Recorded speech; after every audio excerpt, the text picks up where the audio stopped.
पाकिस्तान में अमरीकी सफ़ीर Donald Bloom ने 2 बयानात दिए। ये 2 बयानात कौन-कौन से थे और इससे पाकिस्तान तहरीक-ए-इंसाफ को क्या फ़ायदा होगा? आज पाकिस्तान तहरीक-ए-इंसाफ के लिए एक मर्तबा फिर एक बड़ा दिन है और 2 महाज़ों पे पाकिस्तान तहरीक-ए-इंसाफ ने कामयाबी समेटी है। ये 2 महाज़ कौन-कौन से हैं, वो भी हम आज के प्रोग्राम में बात करेंगे। हकूमत डगमगा रही है, लेकिन हकूमती ओहदेदारान ये फरमा रहे हैं कि कोई भी ऐसी सख्ती की बात नहीं है, हालात ठीक हो जाएँगे। ये सब कुछ क्या हो रहा है, इस पे हम बात करेंगे आज के प्रोग्राम में। सबसे पहले पाकिस्तान में अमरीकी सफ़ीर डोनाल्ड ब्लूम ने कहा कि पाकिस्तान की फाइनेंशियल कंडीशन वो बहुत ही नाज़ुक मरले पे है। पाकिस्तान की इक़्तिसादी हालत इंतहाई नाज़ुक सूरत-ए-हाल से गुज़र रही है। साथ में उन्होंने ये भी कहा कि पाकिस्तान में आज़ादी इज़हार राय पर पाबंदी नहीं होनी चाहिए और इज़हार की आज़ादी जो है, उस पे मुकम्मल तमाम पाकिस्तानियों को आज़ाद होना चाहिए। ये 2 बयानात हैं। अब अगर हम बात कर लें तो ये 2 बयानात मुतज़ाद हैं आपस में। एक तो उन्होंने कहा जी कि इक़्तिसादियात के हवाले से पाकिस्तान के हालात ठीक नहीं है। ज़ाहिर-सी बात है, हुकूमत भी यही बात कर रही है कि इक़्तिसादी इमरजेंसी होनी चाहिए, कोई फ़ाइनेंशियल इमरजेंसी लगा देनी चाहिए मुल्क में, और इसी की बुनियाद पे वो सानहा 9 मई को बार-बार रिकॉल करते हैं, रिमेंबर करते हैं और फिर ये कोशिश करते हैं कि 9 मई के जवाब में पाकिस्तान तहरीक-ए-इंसाफ के लिए वो जितनी भी सख्तियाँ कर रहे हैं, उसको वो जस्टिफ़ाई करते हैं। और फिर दूसरा बयान, ज़ाहिर-सी बात है, ज़ाहिर देखा जाए तो आज़ादी इज़हार राय का मुकम्मल ताल्लुक उस बयान से है जिसमें सोशल मीडिया दहशतगर्दी के बारे में कहा गया। और आज तो जो डिजिटल मीडिया है, उस पे कुछ लोगों ने सवालात भी उठा दिए। उन्होंने ये सवाल पूछा कि ये जो सोशल मीडिया दहशतगर्द हैं, ये रोबोट्स हैं कि इंसान हैं? क्योंकि इससे पहले जो पीटीआई मुखालिफ जमातें हैं, वो ये कहती रहीं कि जितने भी पाकिस्तान तहरीक-ए-इंसाफ के सोशल मीडिया अकाउंट्स हैं, वो तो रोबोट्स चलाते हैं। लेकिन फिर अब ये कहा जा रहा है कि वो रोबोट्स को तो गिरफ़्तार नहीं किया जा रहा, लेकिन पाकिस्तान तहरीक-ए-इंसाफ के मुख्तलिफ़ कारकुनान को गिरफ़्तार किया जा रहा है। शायद चलें, खैर छोड़े जो भी है, लेकिन हम आते हैं असल प्रोग्राम की तरफ वापस आते हैं।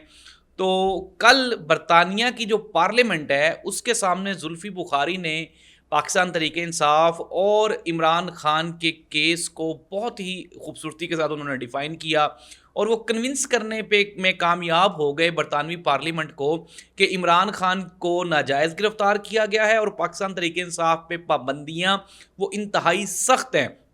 इवन कि वो कल जब ये बातचीत चल रही थी, मुलाकात हो रही थी, तो इसी दौरान अज़हर मशवानी की कॉल आई, तो उन्होंने कहा जी कि अज़हर मशवानी ने इसमें इसी सेशन में शमूलियत इख्तियार करनी थी, लेकिन चूँकि उसके दोनों भाई किडनैप हो गए हैं, अगवा हो गए हैं, तो इसलिए वो आज इस मीटिंग में शामिल नहीं हैं। दूसरी जानिब उन्होंने ये भी कहा कि पाकिस्तान तहरीक-ए-इंसाफ का अगर कोई कारकुन, कोई ओहदेदार गिरफ़्तार हो जाए, तो ये हमारे लिए एक इत्मीनान की बात होती है कि शुक्र है कि हम कहीं अगवा नहीं हुए।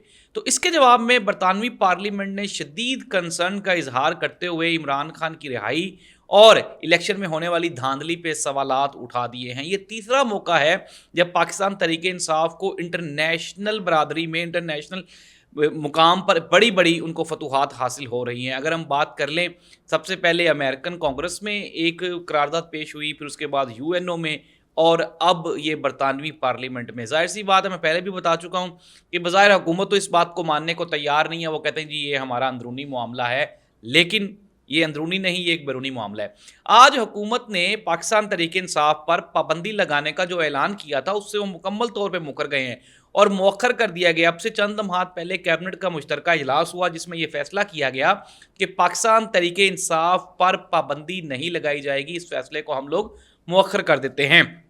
इसकी एक बड़ी वजह वो पाकिस्तान पीपल्स पार्टी का इनकार है। कमरुज़्ज़मान कायरा साहब ने मीडिया से गुफ्तगू करते हुए कहा कि पाकिस्तान तहरीक-ए-इंसाफ एक सियासी जमात है और मौजूदा जो हुकूमत है, ख़ुसूसन मुस्लिम लीग नून का नाम लेते हुए उन्होंने कहा कि उनकी ख्वाहिश पे पाकिस्तान तहरीक-ए-इंसाफ पे पाबंदी नहीं लगाई जा सकती। इसलिए हम चाहते हैं कि मुल्क में जमहूरियत हो और पाकिस्तान तहरीक-ए-इंसाफ को सियासत करने का मुकम्मल हक़ हासिल होना चाहिए। तो आज पाकिस्तान तहरीक-ए-इंसाफ को जो एक बड़ी कामयाबी मिली, वो यही है जिसका हमने प्रोग्राम के आगाज़ में ज़िक्र किया था कि हुकूमत की तरफ से जो पाबंदी लगाने का ऐलान किया गया था, वो तीसरे चौथे दिन ही मौखर हो गया। और इस पे ज़ाहिर सी बात है کہ عطا تارڑ صاحب ہوں یا نذیر تارڑ صاحب، ان کی کافی ان کی اکھاڑ پچھاڑ ہوئی، ان سے سوال جواب ہوئے، جس کے جواب میں وہ ابھی تک کوئی قابل اطمینان کوئی جواب نہیں دے پائے، اور میڈیا پہ اب یہ کہا جا رہا ہے کہ جی نہیں، ہماری تو کوئی پلاننگ ہی نہیں تھی، ہم تو پابندی نہیں لگا رہے، ہاں البتہ ہم نے پروسیس کا آغاز کیا ہے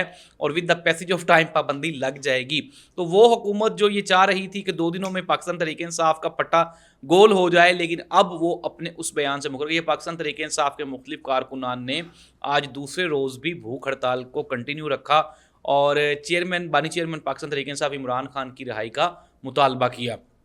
ناظرین، بظاہر پاکستان میں جو موجودہ سیاسی صورتحال ہے اس کو دیکھتے ہوئے تمام عالمی برادری اور پاکستان کی اندر اور باہر جو پاکستان کی طاقتیں ہیں وہ اس چیز کو لے کے کنونس ہو گئی ہیں کہ یہ جو حکومت ہے یہ 18 مہینے سے زیادہ اب آگے نہیں چل سکتی۔ لیکن حکومت پچھلی بار کی طرح اس مرتبہ بھی بضد ہے کہ ہم لوگ اس سارے کے سارے پروسیس کو چلائیں گے اور آنے والے دنوں میں، یعنی کہ یہ حکومت پورے 5 سال کرے گی۔ شرجیل نام میمن صاحب نے کہا جی کہ کوئی اس طرح کے معاملات نہیں ہیں، حکومت ٹھیک ٹھاک کام کر رہی ہے۔ دوسری جانب وزیر اعظم شہباز شریف صاحب بھی فرما رہے ہیں کہ اختلافات ہیں لیکن ہم ان کو حل کر لیں گے۔ محترمہ مریم نواز صاحبہ نے بھی فرمایا کہ کوئی بندہ بھی غلط فہمی میں نہ رہے، یہ حکومت 5 سال پورے کرے گی۔ 5 سال پورے کیسے کرے گی؟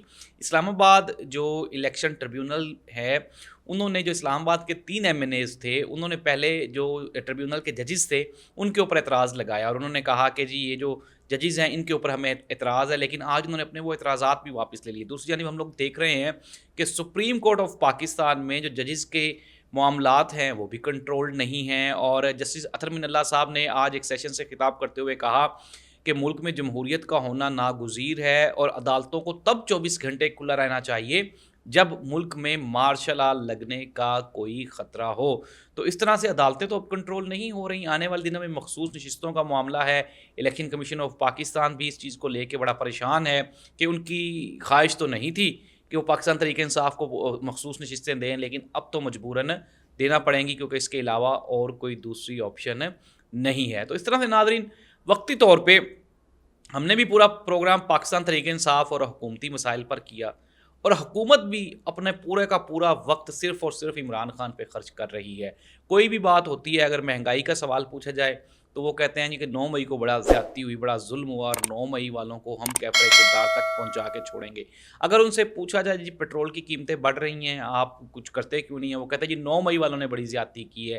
اگر کوئی معیشت کے حوالے سے کوئی سوال پوچھا جائے تو وہ کہتے ہیں جی 9 مئی کے حوالے سے ہم سے بات کریں اور ہم سے کوئی بات نہ کریں۔ ناظرین، اب اس عوام کو، اس حکومت کو 9 مئی سے آگے کی سوچنا چاہیے۔ ظاہر سی بات ہے، ہم ہر پلیٹ فارم پہ کنڈیم کر چکے ہیں 9 مئی کو جو بھی ہوا وہ غلط ہوا، اور جو اس کے رسپانسیبل ہیں، کیونکہ عمران خان یہ کہتے ہیں کہ جی ہمارے ساتھ تو خود زیادتی ہوئی ہے، ہمارے ساتھ سانحہ 9 مئی ہوا ہے، ہم نے کسی کے ساتھ کوئی زیادتی نہیں کی۔ تو دیکھنا یہ ہوگا آیا کہ اب یہ 9 مئی والے کیسز کو لے کر اب اس سے آگے بھی کچھ کیا جا سکتا ہے، یا پھر یہ 9 مئی میں ہی حکومت پھنسی رہے گی، اور یہ جو بقایا کے کوئی 8-10 مہینے حکومت کے رہتے ہیں، کیا وہ عوام کو ریلیف دینے پہ بھی کوئی کام کرے گی؟ آج شہباز شریف صاحب نے ایک بہت بڑی، میں آپ کو خبر دینے جا رہا ہوں، آج شہباز شریف صاحب نے اپنے جو ثوابدیدی اختیارات ہیں پیٹرولیم مصنوعات کی قیمتوں میں کمی پیشی کرنے کے، اس کو وہ ٹرانسفر کر رہے ہیں اوگرا کو۔ اس طرح سے یہ اب ایک بندے کے پاس اختیار ہو جائے گا کہ وہ جب چاہے پیٹرول کی پرائس بڑھا سکتا ہے اور جب چاہے وہ پیٹرول کی پرائس کم کر سکتا ہے۔ یہ کہا جا رہا ہے کہ آصف علی زرداری صاحب کے کوئی فرنٹ مین تھے تو ان کو یہ سارے اختیارات دیے جا رہے ہیں، اور مقصد کیا ہے؟ مقصد سمپل، صاف اور شفاف ہے کہ جس طرح سے ہم نے دیکھا کہ IPPs کا معاملے میں بھی جو حکومتی لوگ ہیں وہ پیسے بنا رہے ہیں۔ سملرلی سولر کا اگر ہم بات کر لیں تو سولر میں بھی آپ کے سامنے ہے، لوگ کہتے ہیں جی کہ وزیر اعظم صاحب کے صاحبزادے وہ پیسے بنا رہے ہیں، اور اب یہ جو پیٹرولیم مصنوعات کی قیمتوں میں کمی بیشی کا معاملہ ہے، اس میں آصف علی زرداری صاحب کے فرنٹ مین پیسے بنائیں گے۔ تو وقتی طور پہ پاکستانیوں کے لیے صرف صبر اور شکر ہے، یا پھر 9 مئی کا احتجاج ہے، اس کے علاوہ اور کچھ بھی نہیں ہے۔ اللہ اس ملک کا حامی و ناصر ہو۔ اللہ حافظ۔